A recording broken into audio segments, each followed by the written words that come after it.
I'm Ela Crain, your co-host, and I'm in Kathmandu with Ringu Tulku Rinpoche. And in this episode, this is our first video episode, by the way. In this episode, we are going to talk about mind and reality. Hi, Rinpoche. Hello. Welcome to the show, this time in video as well as audio. We are here together. Rinpoche, for the ones who are not familiar with Buddhist concepts, can you tell us how the mind is structured? Where does it reside from a Buddhist perspective? The Buddhists try to understand the reality, the truth of how things are. And then they find that mind is the medium through which people experience their reality. Because without the mind, you cannot know anything, you cannot experience anything, you cannot understand anything.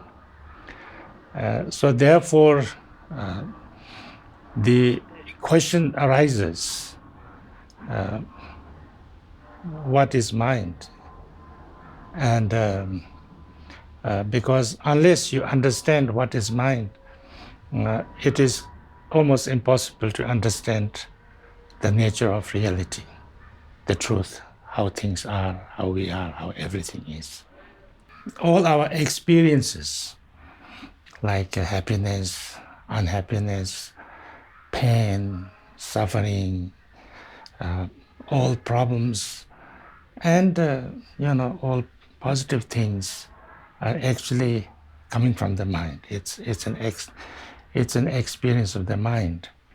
So therefore, if we are concerned about the solving of the problems and knowing about the nature of things is very important, and so therefore to understand the mind. Now, it's not something so simple to say what is the mind and where does it arise or where does it reside. This is something very important from Buddhist point of view, to find it yourself. If somebody says, oh, your mind is like this, like this, like this, that becomes just a concept. And it doesn't really serve much purpose. So therefore, lots of emphasis is given in Buddhism to actually find oneself.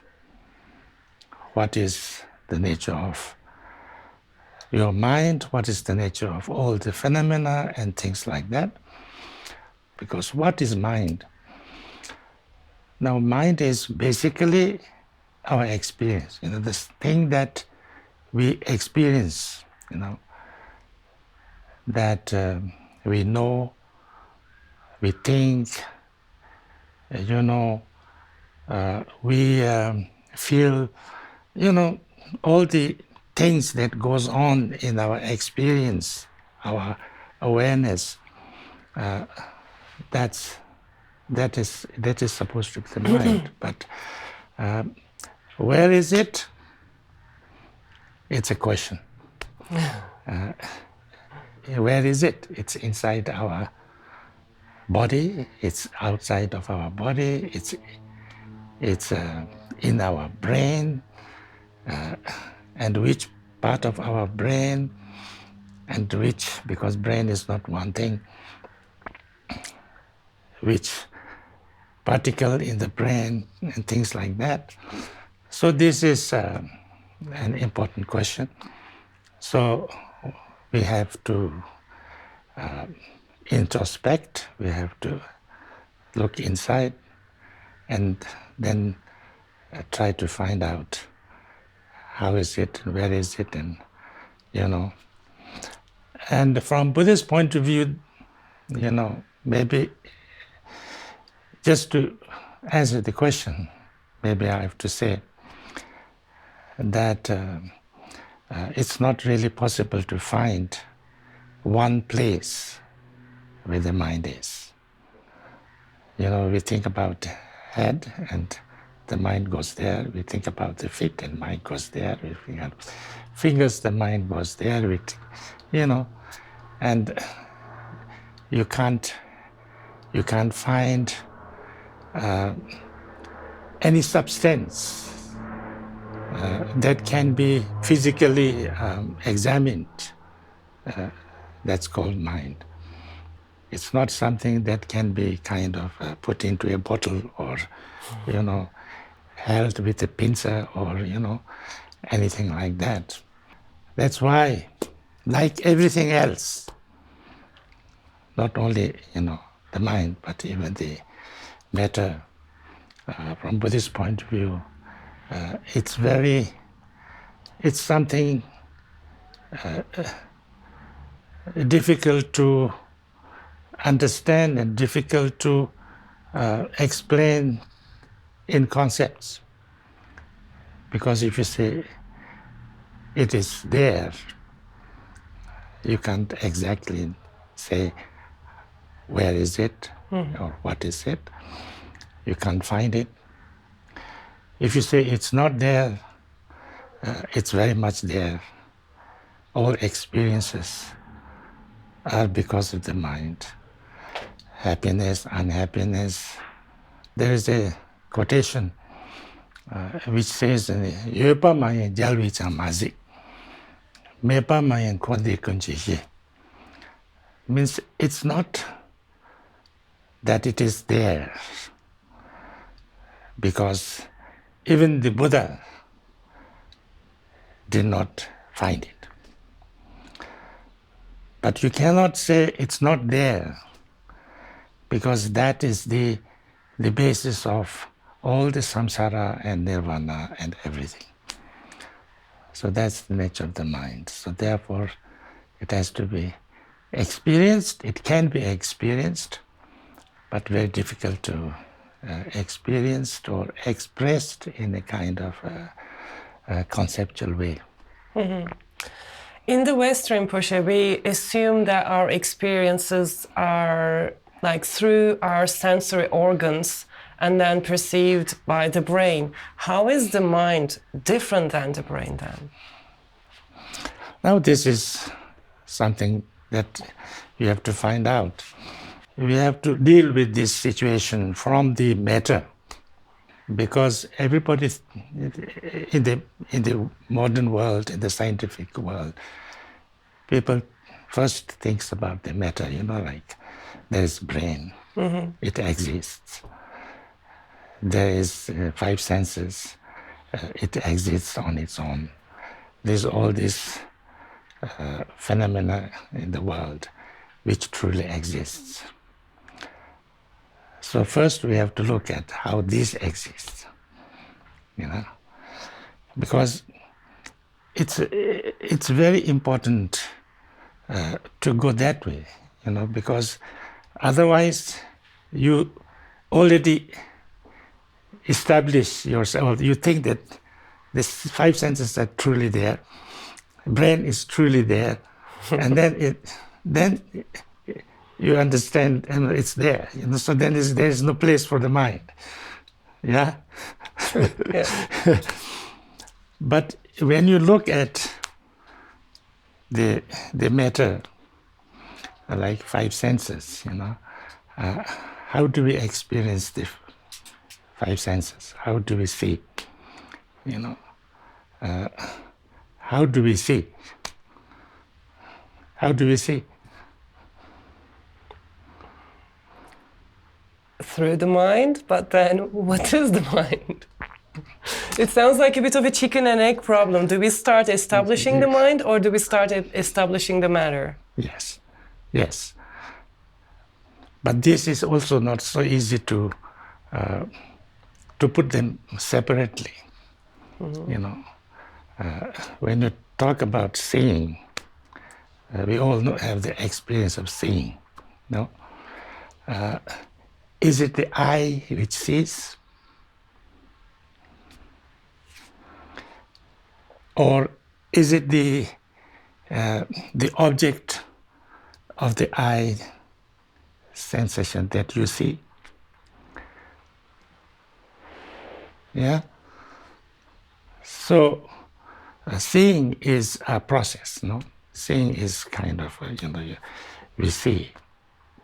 And you have to have an eye which is working. But just eyes, does it see? Sometimes we can have lots of things on our table, and we look at it, and then you ask them, what did you see? And you cannot say everything that you have seen. Yeah? But your eyes saw it. No? Your eye saw everything. But then why you didn't see it?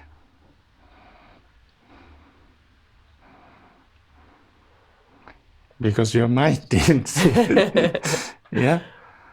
So when your eye sees it, that's the first, when the eye and the object kind of makes the contact, then you see, that is not completely seeing. Yeah. Then you say, oh, I've seen this. That's when you say that I've seen it. So the awareness is a part of it. That is the mind, yeah? So therefore, we see lots of things, we see everything. At that time when you say, I saw this, actually the seeing, your eye contact has already passed. It's something that happens afterwards. It's not the eye contact that sees, but the mind that kind of is recording or remembering or formulate that what you have seen in your mind. Then you see it, no? And then you see this is what I saw, and sometimes what I saw is different from what I saw there. Mm-hmm. Yeah? So it sounds like a mindful observation in this sense. Mindful or not mindful is another thing, but the seeing often happens like that. Yeah. Mm-hmm. So therefore, mind is. That's why they sometimes call. All this has to have some mind, but sometimes we call it the sixth consciousness. No. Sixth consciousness, eye consciousness, ear consciousness, nose consciousness, or smelling consciousness, tasting consciousness, and then what is the other one? Touching consciousness, and then the mind consciousness. Because even if you touch, or even if you smell, or if there is no mind consciousness, you don't register it. Yeah. All awareness has to have mind with that. But when you look at the phenomena, or at the whether it's something you see or hear or whatever, all these things, we think that it's there as it is. We look at the wall and say, this is a wall. We look at the painting and it's the painting. But is that wall, is that painting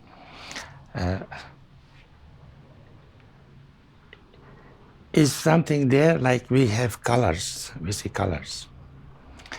Is the colors on the painting?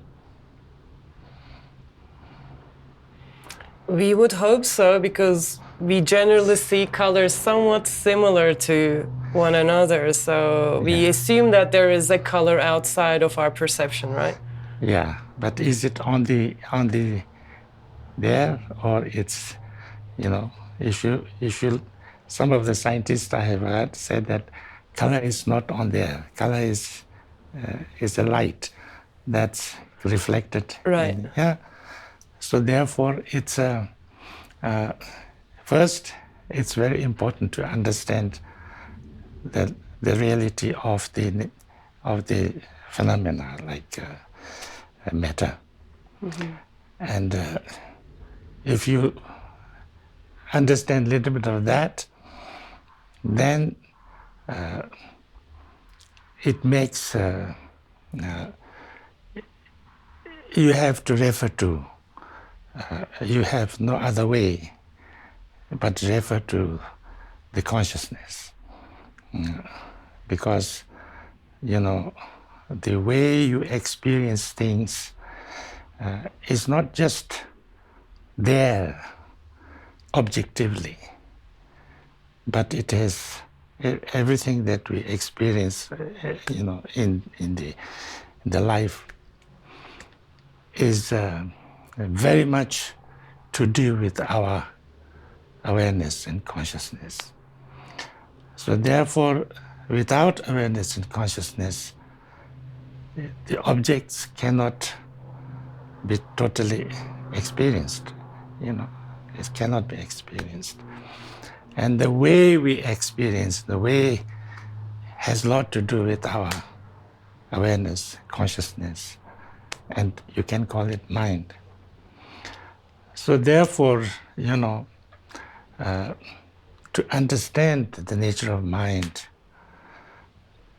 of course, also depends on understanding the nature of phenomena.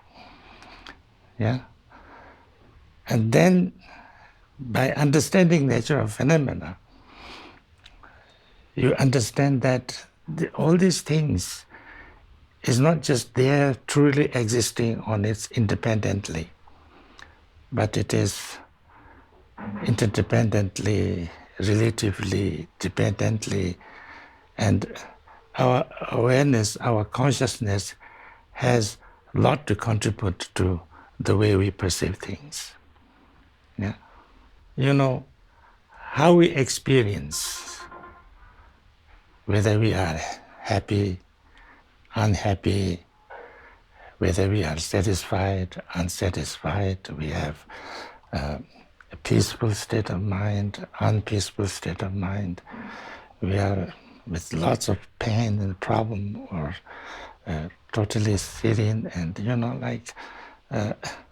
depends on how our how we see things and how we understand things and how we react to things. So therefore, how we are, whether we are full of problems and difficulties and anxiety and pain and fear and anxiety and worries and things like that, or we are happy and kind and compassionate and fearless, and is a lot to do with how we see things, how we experience things. Therefore, to understand, to a little bit go to have a better understanding of the reality of mind and mind and body, or mind and matter, is crucial. So therefore, how we experience things, how we understand things,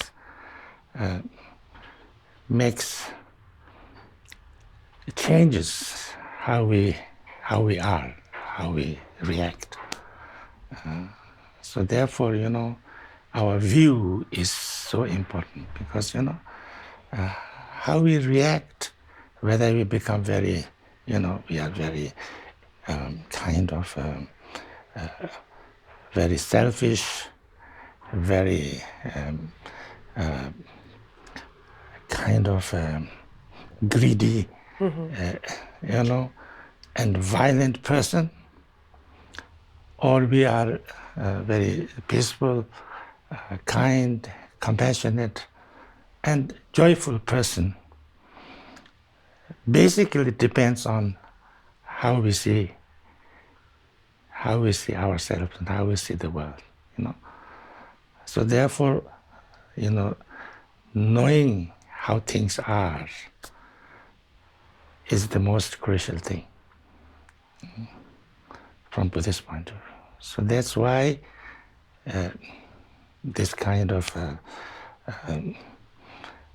you call it sometimes meditation, investigation, or study, because meditation is actually a part of that investigation, to really understand what's the nature of things, not just mind as a separate thing because it's all interrelated. Mm-hmm. I think my mind is still seeking for a one-sentence explanation of the mind. Is this as I'm listening to Rinpoche, is this a kind of tool that helps us experience and co-create the outer world? Or is this, what is it exactly that is so intertwined and interdependent with the outer world that, if you can give us in a sentence or two, what is it that you mean from a Buddhist perspective when we talk about the mind?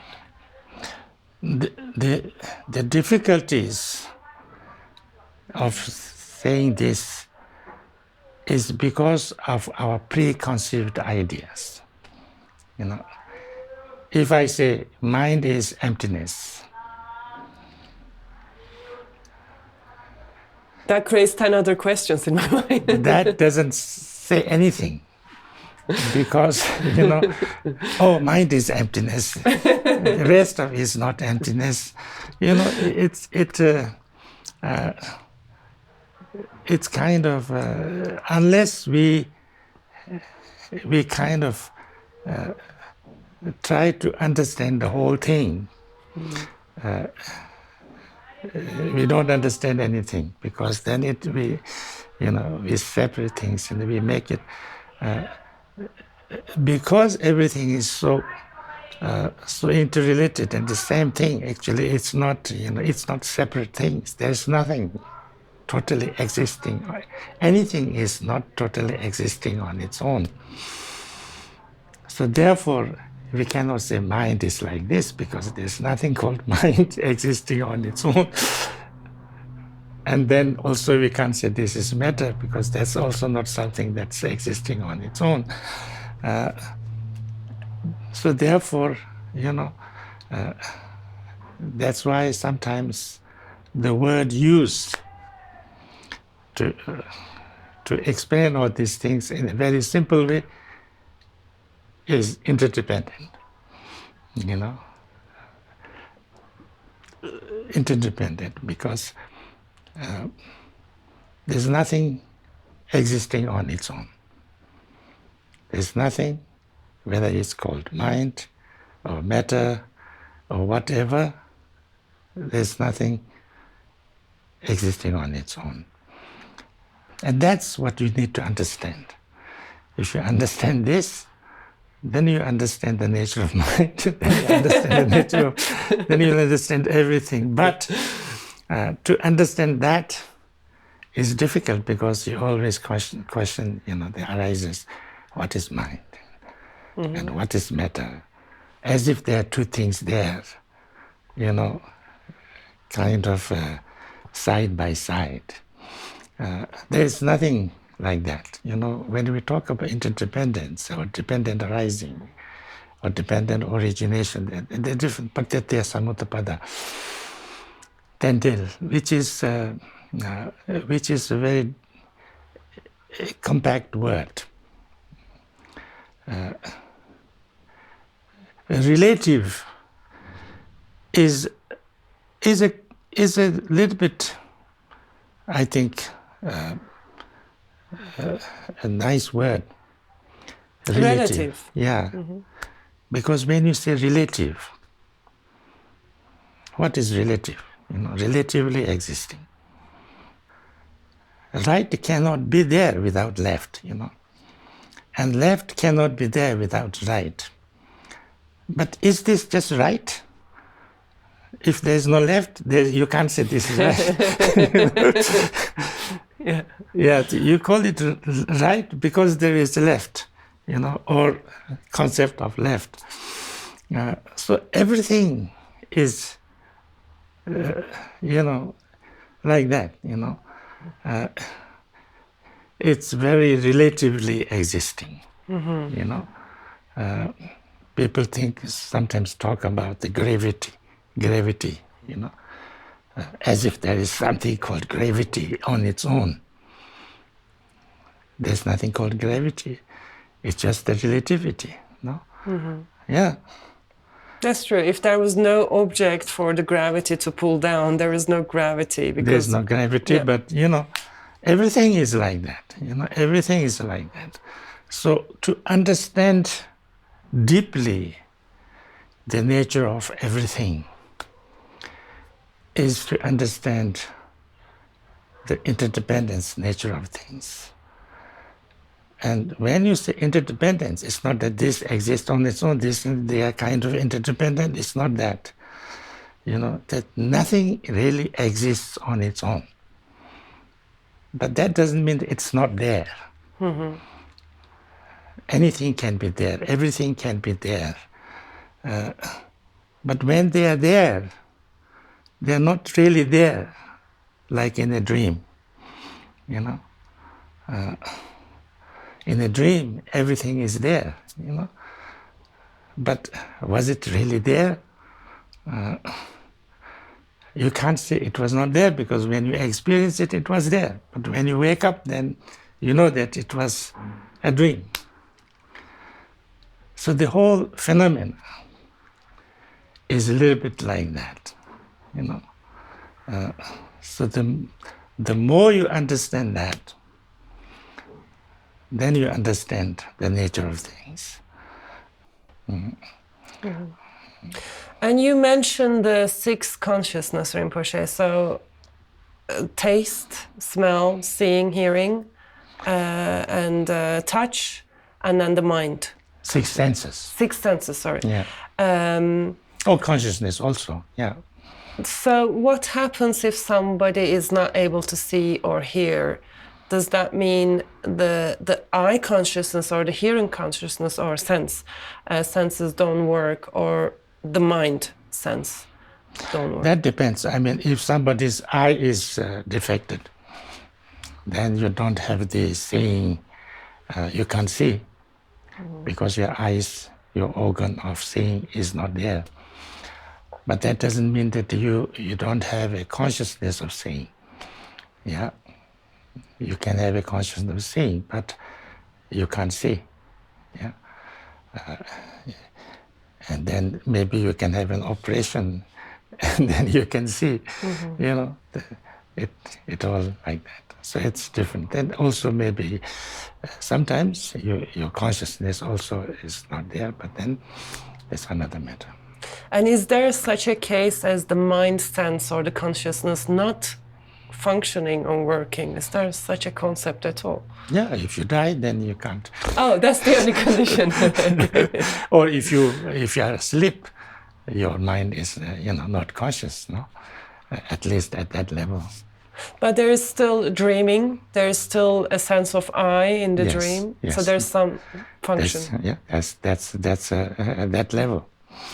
Yeah. So even if your eyes are not working, maybe you have a dream, and in that dream you have this eye, then you see. That's true. So I'm manifesting the eye sense within the mind sense. Yes. And that is. Now this is another thing. We think at this level that this eye is very real and very separate. So therefore, if my eye is, then we have no see. But this is one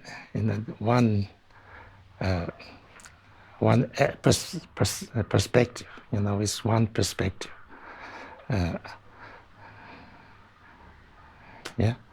Because maybe in the dream perspective, you have I, and then you see, and then that dream body you have, and this body you have now, how much difference is there? Well, we assume one is flesh and bone and real, and the other one is some imaginary non-existing body. Yeah, but when you were in the dream, it feels real. It was feeling very real. Yeah. And now you feel very real. Yes. I'm hoping I'm not dreaming this interview. But, you know, how actually real it is, it's difficult to say. You know, if you look at yourself, you know, like if you look at anything, what am I made of? Atoms. No? My eyes is also made of atoms. My face is also everything is made of atoms. And each atom is made of many subatomic things. And if you look that, go deeper and deeper, and if you look at the, you know, this tiniest subatomic level, it's made of what? Just almost nothing. Yeah, entangled particles that appear and disappear out of nowhere. So your body is made of nothing, almost. So your dream body was made of nothing, but your physical body is also made of nothing, in a way. So then, so we are dreaming this. So you know, there's lots of similarities between life and the dream life. We think this is real, and we think the dream is unreal. But how real this life is also very, you know, because when we die, it's gone. There's nothing left. Finished. Does the mind die when we die? That's another question. But what you're saying with regards to the dream is that, so when we dream, we have the other senses like seeing, hearing, within the mind sense or consciousness. And maybe, not maybe, but also in real life, we are actually processing all the 5 senses and consciousness through the mind. And that everything, including our bodies, exist in that mind consciousness. Well, I mean, it is clear that without the mind consciousness, we can't experience anything. That's true. So that is the foundation. Yeah.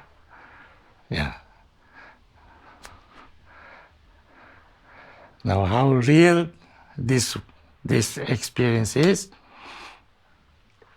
a matter of just, you know, it's not like, you can't say it's not real, or it's not, because when we are experiencing it, it is very real.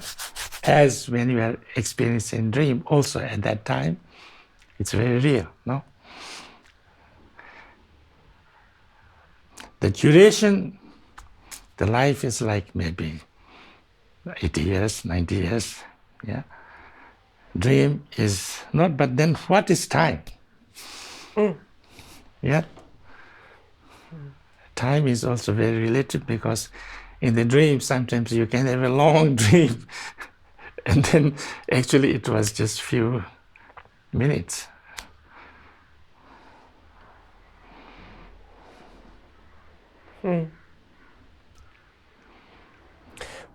Is there such a thing as collective mind? Because if the mind is foundation to this all, how can I perceive this table and share it with you? This is another. We are discussing whether that mind or that thing, the total experience is truly there or not. So if that is not truly there, then, you know, collective, what is collective?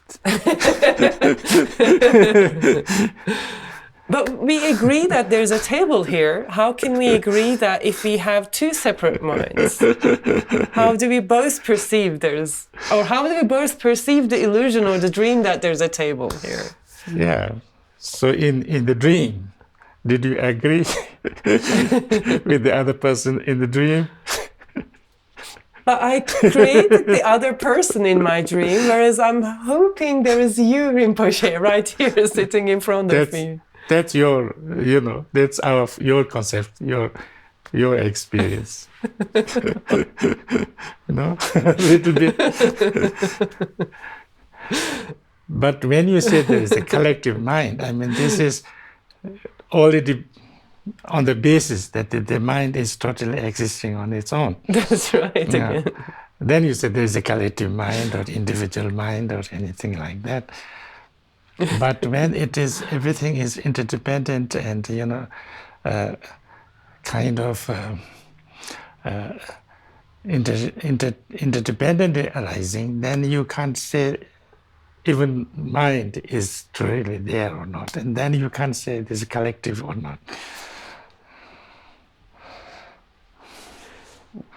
How do we agree that there's a table here? Oh, this is just another,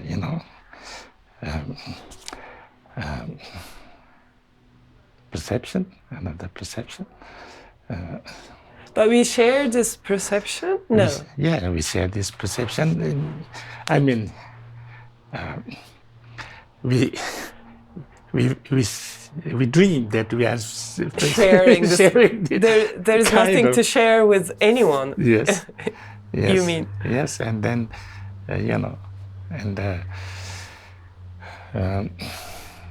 this is, our perception. So it's there. It's like that. It's truly there at a relative level. But it's there. So same like in the dream, we have lots of people coming together.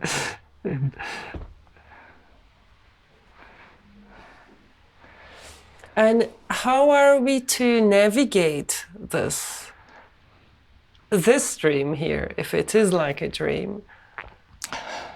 So in this dream or this life, if we understand the way it is, then we don't have to fight. No? What is there to fight? so we can live happily and joyfully and peacefully and harmoniously. Yeah. Rinpoche, in this interdependent state you mentioned, how does reincarnation and karma fit? Actually, all these things like karma, reincarnation, hell, and heaven, and all the six realms, and all the beings, all these things are part of the, understanding of interdependence. No? If something was totally existing on its own, this is from a Buddhist point of view, like if something is existing on its own, then that has to be like that only. And it cannot become something else, or it cannot produce something different. It has to be only that. But it's not like that, Everything is not truly existing on its own, but it is dependently there, relatively there. So, out of two things, some third thing can happen. Yeah. All the chemistry can possible because, you put oxygen and hydrogen and there's water, like a miracle. But everything, there's mountains and there's rivers and there's people and there's animals, all kind of animals. There's galaxies, there's, all kind of things is possible because there's nothing truly existing. Like, you can dream anything. So that's why everything is possible. Yeah, that's why there's karma. That's why there is liberation. That's why there is samsara. That's why everything is there. And things can change, You can be in samsaric level, you can be suffering a lot, but next moment you can get liberated from it. You can be now in a very difficult situation, and next time you can be liberated from that. You have to do positive things, you become positive. You do negative things, you can have negative karma. All kind of things, and all possible things. Everything, there's nothing not impossible. So that's why I called everything is possible. That's like that because anything manifests, everything manifests. Anything can manifest in many different ways. Yeah. Next question you are going to ask about whether mind can die. Yeah, whether the mind can die when we die. Yes, one life can die, and the next life can happen. Why not? You die, I die, everybody dies. Yeah? And then everybody is born again. Yeah? Why everybody is born again? Why do we have to be born again? We don't have to be born again, but can be born again because anything is possible. And you can be born as anything. Possible. Yeah. Now, if you look more deeply, and then when your mind is not truly there, you can't say it dies. Because it wasn't truly there in the first place. Yeah. But it is not truly there in the first place, so if it's not there, you can't die, no? Because I didn't even exist in the first place. Yeah. Truly, Truly. Truly. But, relatively, yes. And is there an explanation to why we are in this state in the first place? It's our own perception. What triggered this dream in that sense? It's our own perception, our own way of reacting, our own like that. And that's why what we call karma.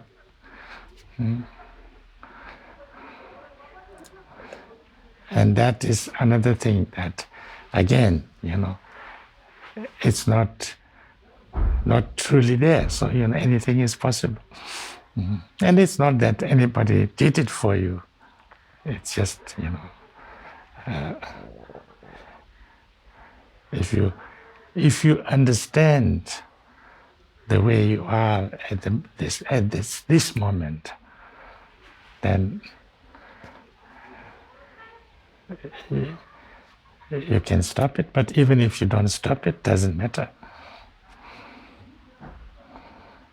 Because it's not truly interdependently happening. It's truly happening, but not interdependently happening. But that interdependently happening is not something. Maybe true is the right word or not, but it's not that's like that, and there's nothing other than that. That's truly happening. It's something that is independently there. So interdependent, there are many causes and conditions and things like that. If anything is happening, if anything is possible, then it is possible to go beyond karma and even rebirth. Yes, of course. If you realize your true nature, then there's no karma.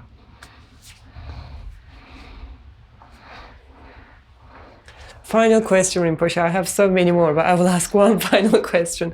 There still seems to be some kind of rules to the stream, like we were talking about gravity. Why then, if anything is possible, why we have such rules? Yeah, it's not haphazard. No, it's interdependent. Interdependent means like, like chemistry. Chemistry is not without rules. Everything that is interdependent is because of all these causes and conditions, then this happens. Because of all these causes, then nothing is haphazard. That's why karma is like that. That's it. Thank you so much for your time, Rinpoche. So let's go and have some lunch.